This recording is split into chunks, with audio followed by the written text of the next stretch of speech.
delegate ahụ jara you know, because all the highest bidder onye ka weta ego onye ndeliga ka a ga-enye no list mana ugbu a ozi direct ozi ihe gbasara. So once you are a member, you are entitled to one vote. So ọ bụrụ na enwebeghị ike mee nke ọ bụrụkwa na ọ na-ara gị ahụ ime mụ na ụmụ nga m anyị hachige n'ụzọ pụrụ iche. Naanị ihe ị ga-eme wụ my phone number 0813 305 0089 0813 305 0089. You send the aha gị, send the local government gị, send the ward gị, then send the NIN gị. Okay. Anyị register la gị, send the the print out. You just say were your card, your ward. Nke a wee bụrụ ya. Nke ọzọkwa dịka ibe wee bụrụ ọ bụrụ na ị nwetabe voters card, because ọ bụghị ịlikiri Peter Obi nweghị voters card. Alikiri m nso nkwe nweghị voters card. Onye a na-eluzi amami na aghọta mmadụ ji a na-eji one vote a win. A na-eji 1-2 votes a win. So go and get your voters card. Na INEC offices ma nke nọ na local government yo ma nke nọ na state nga na Port Harcourt Road here. You know, ọ bụrụ na ishe lọta probably nke gị furu efu, you go and get your voters card, another new one. Ọ bụrụ na o nwere ebe ishi relocate here to Imo State and then man ebe a ka ị ga-atụ vote na 2027, you go and get a voters card. Ọkwa na onwebe ka ị nwere enwe ma ọ bụ iruole 18 years. Gị ga-nweta voters card gị biko ọ dị oke mkpa. Ihe ndị a dị oke mkpa na anyị merie maka na oge adịrọzi. No time.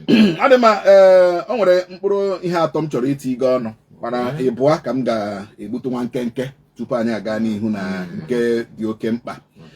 Nke mbụ wụ ashịmma jụọ ndị amama isuwa maka a na-akpọzi ya ndị a dị in charge of ikpopụ ure na steeti Imo. Ewa mark ka a na-akpọzi ya na Imo State na-eshi ushi. Imo is stinking. Imo is stinking as in ure juru everywhere. Ure juru everywhere n'Imo State. Ebe ọbụla itili ishi ure shigodi akwa akụma gawagodi nwa oru ubi. I think e nwere 3 places a na-ekpofu ure.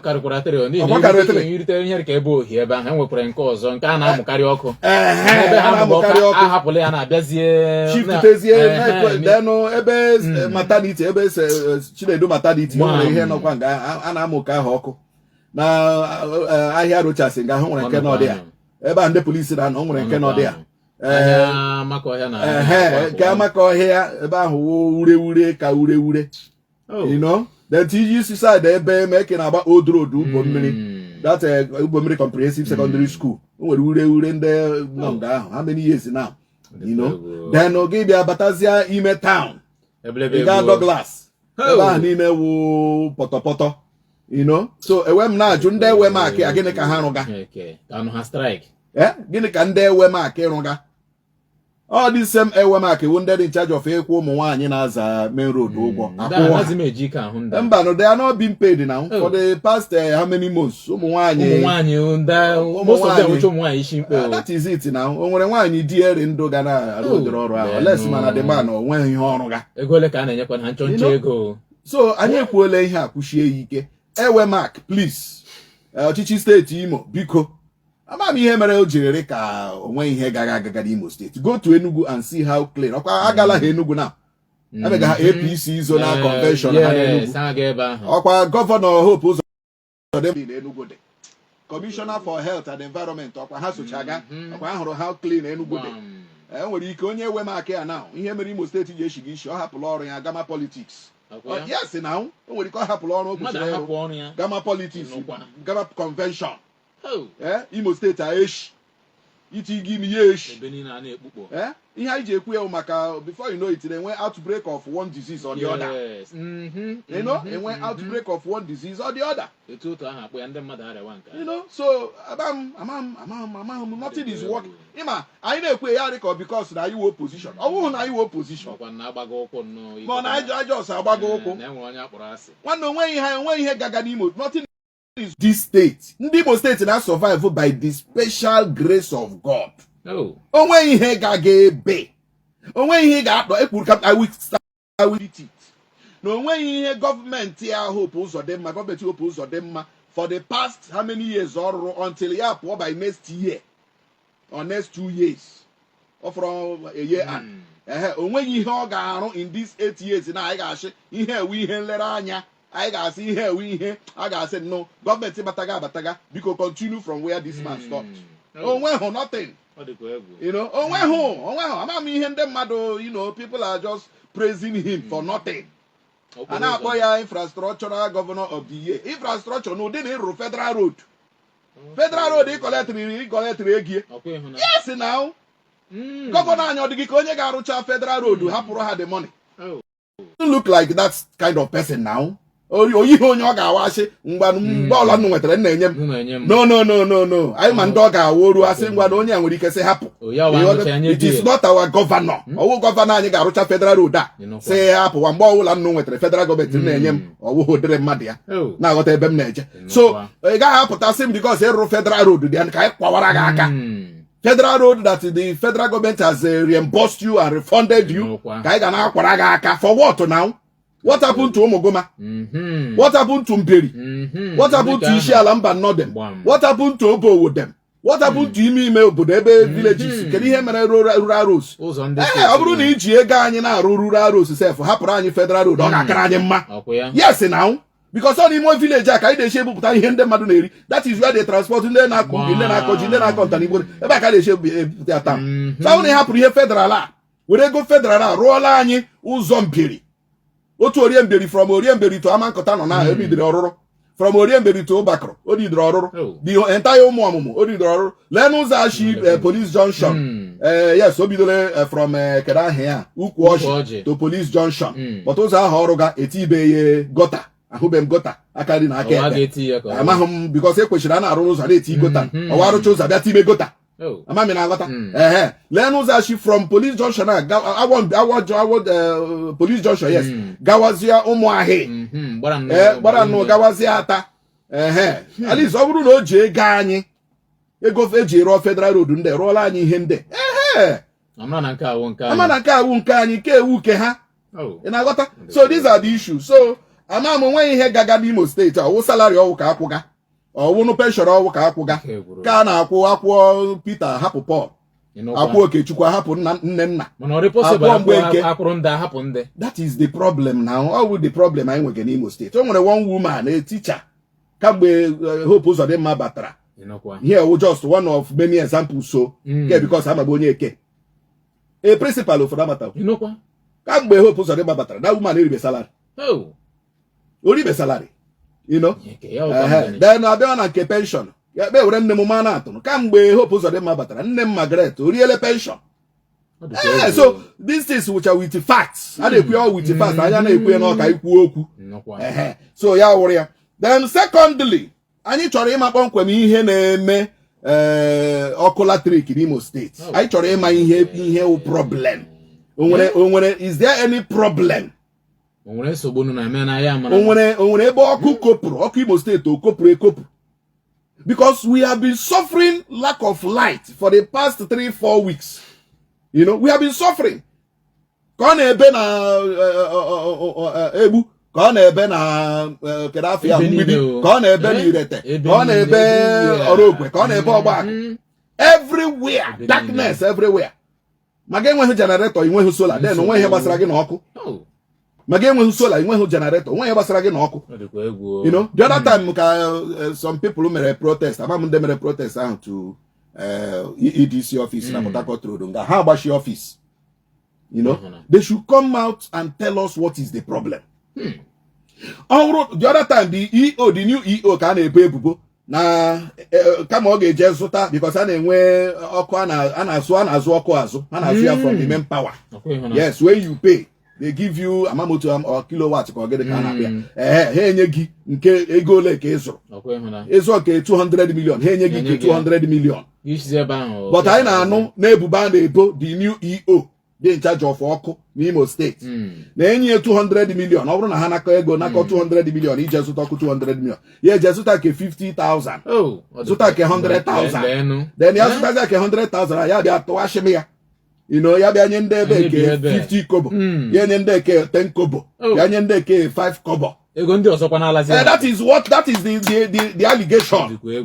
That is the allegation. And over here, EO, this new EO, over here, you thought it. About who you magi hegemegini. About who you hegemegini.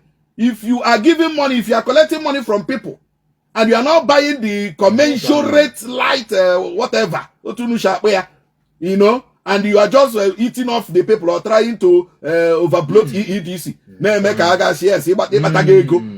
Yes, the new EO. Hey, Ego Imo State, Abataga, no Ego. You are ripping our people off. You are ripping our people off. And the way Chileka are very funny. Iwe Chuku are very funny. You know, you know, because all these things you know, mega, you are making it as if to look that Imo State, onye kugoku. Or the whole time, Enugu, I can not go again, ne Brooklyn ladder, na pole electric, Okuna no, he never honor Oko.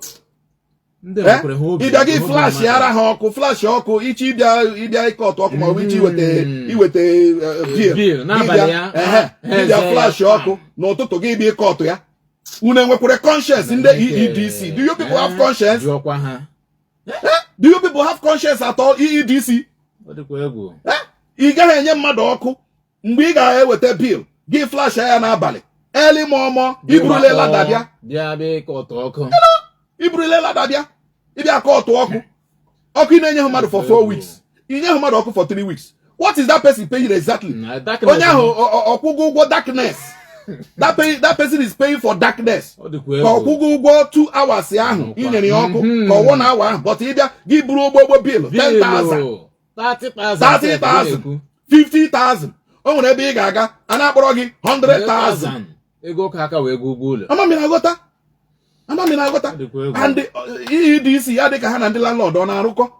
Yes, because the landlord, the guy doesn't know. Oh, for the landlord, is Zakahana the money. I hate equal yes, now. Oh, when the Nana had a bill, I have Bagiano, she can go this month to 50,000. You mean, I got a bill. I said, a landlord, she, yes, they go to this one to 50,000. I took care before you get the Gaha, landlord, I say a Paprianola. I'm telling you, you should go, landlord, I say Paprianola. So that is like a EEDC, and the landlord, who's I'm an Imo State, as far as Hebasroko is concerned.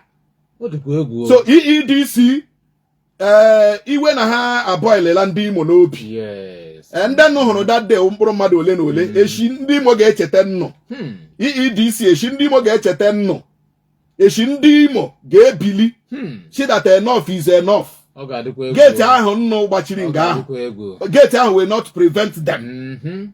Gate ahụ will not keep ndị Imo outside.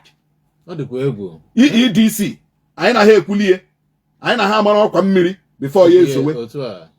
If I could finally to ihe mkpụrụ need here beyond this morning, we hear basara Anioma State and Anim State.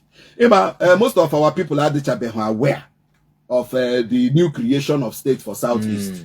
Others, those which are 60 states. Nane Southeast would name 5 states.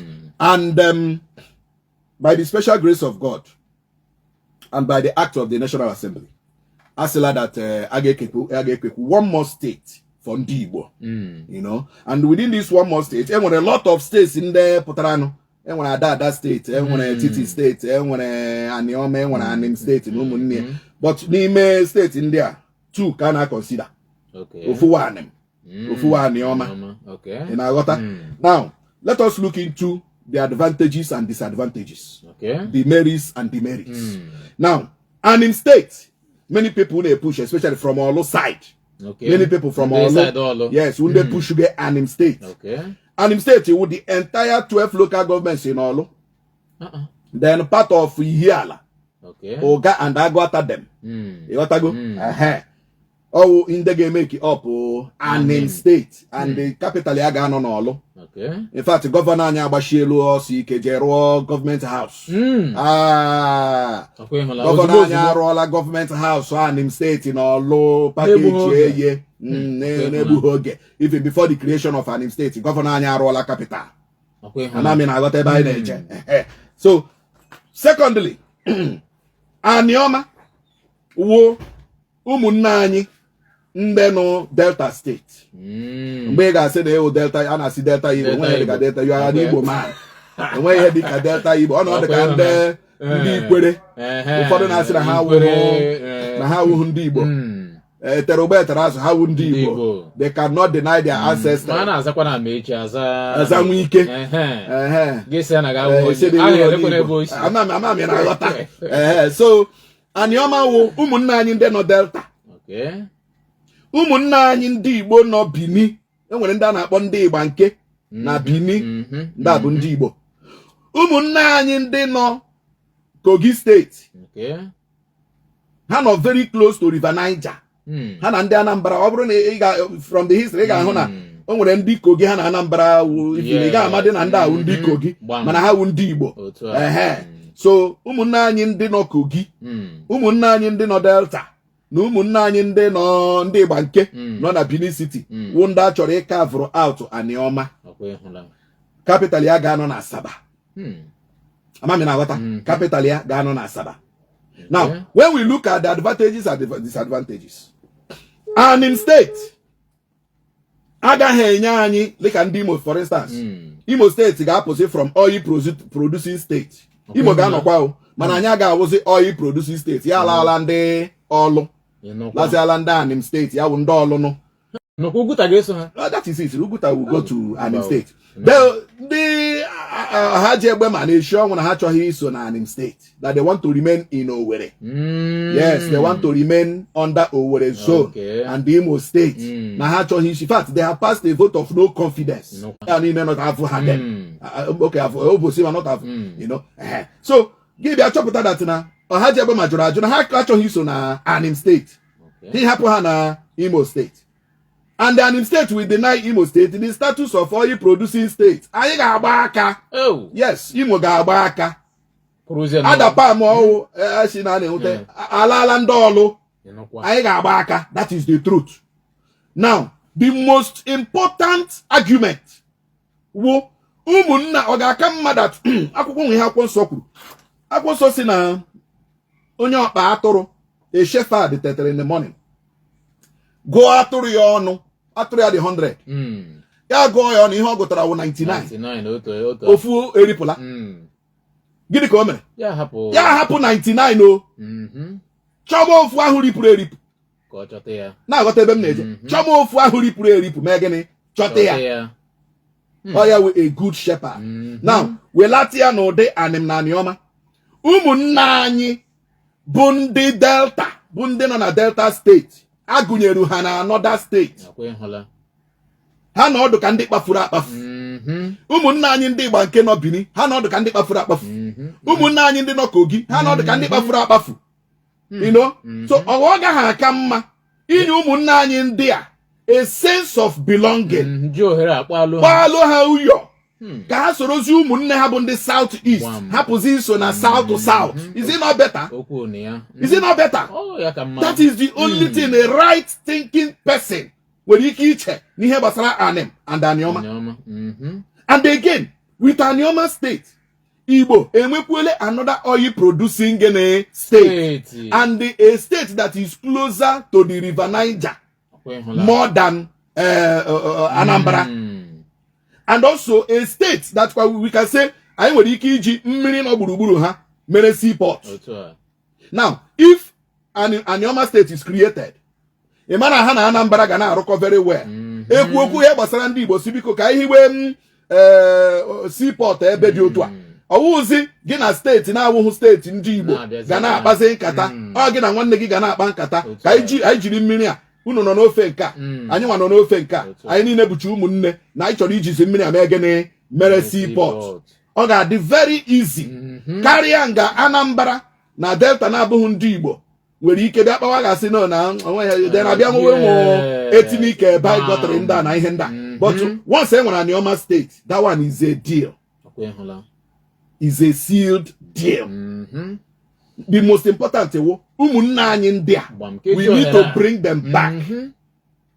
Ndị a niile bụchakwa ndị ụmụnne anyị, maybe the migration ụfọdụ shi Imo State ga ụfọdụ shi Hope Uzodinma ga ụfọdụ shi ihe dị otu aga ọwụhụ na ha just nọkata nọrọ ebe ahụ. No, they migrated because of war, because of hunger, because of probably quarrel, or because of issues that are not reconciled within their original habitatory.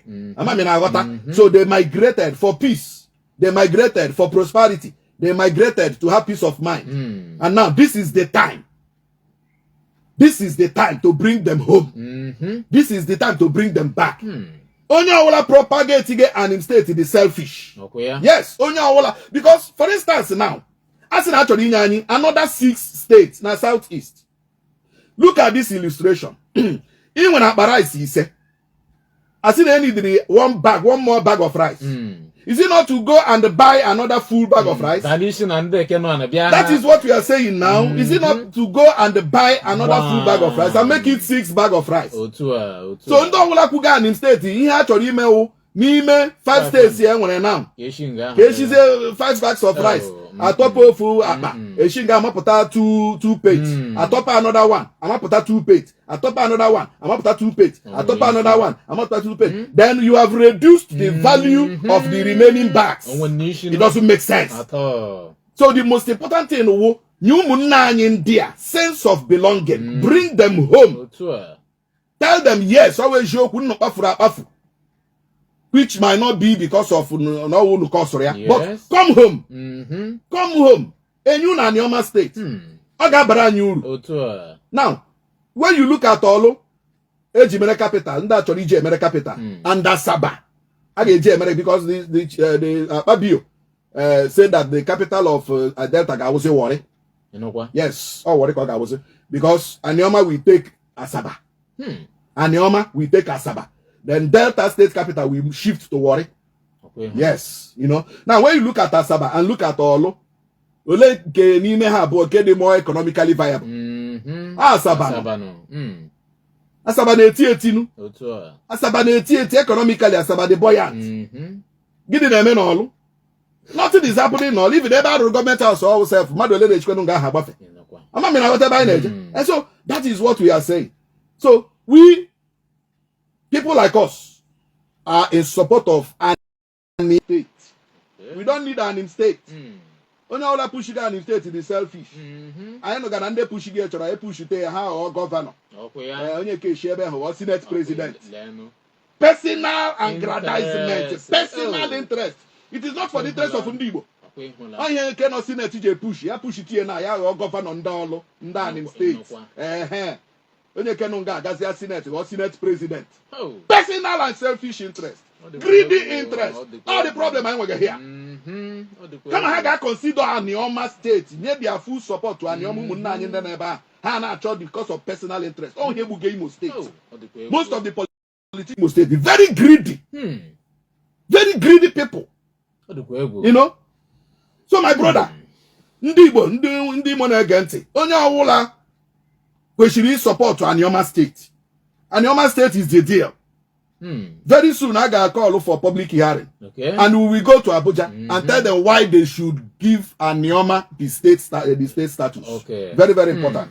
Ọdịmma ọchịagha ịtala nnukwu jez onye ọma otu oku maọbụ abụọ kpọọ na 07044896111 maọbụ na 09121906005. ị nwere so naanị otu nkeji gbuo okwu gị. Ịbọọla chi ndewo. Ọdịmma gaa n'ihu. Ajụjụ m nwere ego ebe awọ.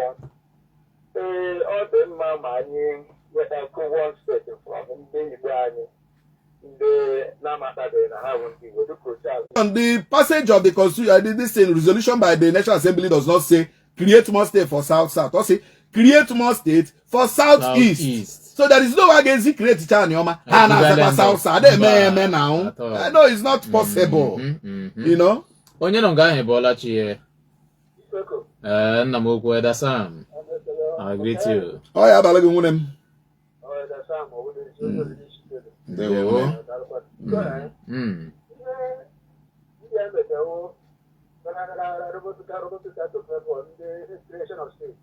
I got to be very careful. Watch man, man, bomba to bomba. You must be they will put that in because it's very important. Oh. This should we have this year, my dear, you have another 3 stories. Okay. And I want not what was rubbish our head. Because thank you. Ụwa mara gị mma Edasam nọ ntị gị na mgbe ụtụtụ onye nọ nga ahụ ebola chi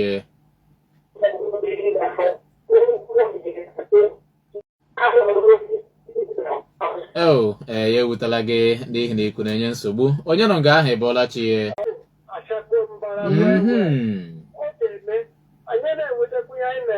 Enwete otu a mkparịta okwu anyị na federal gọọmenti na-adị so onye ọbụla agbagharị okwu amadị ihe ọya bụ ihe m na-ekwu so anyị Imo steeti ka m sọpọtụrụ kee ndị ọrụ megị iji na-eme ma ụmụ agbọghọ ma mbụrichie ga-eche n'ọlụ obi mmete n'ihe bụ na-eme na peji atọ ihe ndị owere anya nwasị na onye na-eche so ihe mkpukewu anyị Imo steeti ga-akara anyị ndị Igbo mma anyị akpọlite ugwu ndị anyị ụlọ simple. Ndewo. Ọ bụla ndị Anambra jụrụ na ha ga-eso. Ndewo. Ụwa mara gị mma gaa n'ihu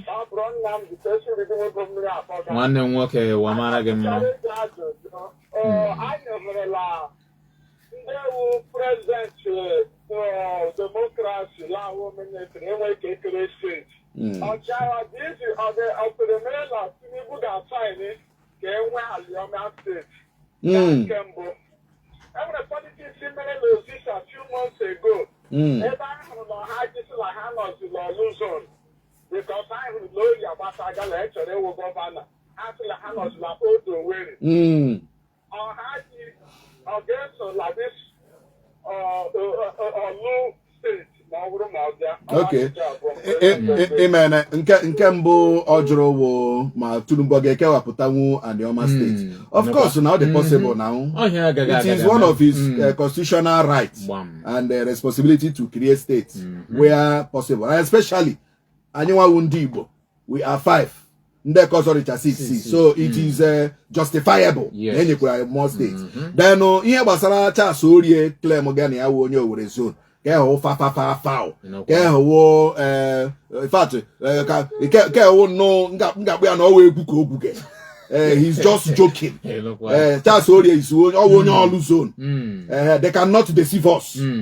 Ebe anyị na ha nwere agreement ewo na ha si na ha achọghị iso Anim steeti ọbụla ebe anyị na ha nwere agreement onye ọbụla shi ọha ji egbe ma ihe apụtago ugbu a shi mohuwu ndị Owerri zone mohuwu ndị Owerri region na ọ ga-azọ gọvanọ ọwashi lai until ekecha steeti a ga-eke ọha ji egbe ma officially and by constitution of the Federal Republic of Nigeria a shift zie ye to Owerri ịpụtawazia from there anya mara that constitutionally iwu onye Owerri zone but for now gị wuru onye ọha ji egbe ma ịpụtaga for gọvanọ ihi gị ụra itetebedi itetebe so ke Charles Orie mega ka o emewe agbaracha ka ejiri ya kụrụ game a chọrọ iji agụ but the deal is dead on arrival.